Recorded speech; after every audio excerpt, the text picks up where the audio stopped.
હાલના સમયમાં યુવાધન નશાકારક કફ syrup, tablet તથા ડ્રગ્સના રવાડે ચડેલ હોવાનું મોટાભાગના મીડિયા તથા પ્રેસમાં આવતું હોય છે. તે આધારે મેડિકલ સ્ટોરોમાં તથા અન્ય સ્થળે તપાસની કાર્યવાહી સાબરકાંઠા જિલ્લામાં કાર્યરત છે.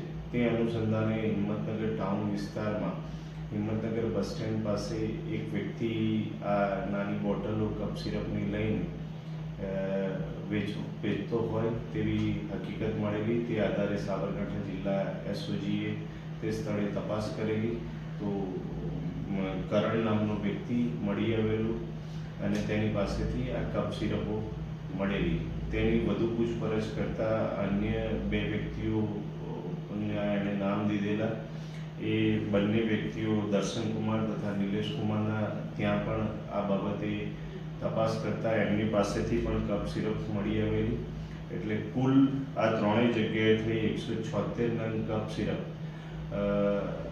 પ્રિસ્ક્રિપ્શન વગર મળી આવેલી, જે આધારે હિંમતનગર બી ડિવિઝનમાં જાણવાજોગ ફરિયાદ નોંધવામાં આવેલ છે અને હાલ તપાસ ચાલુ છે.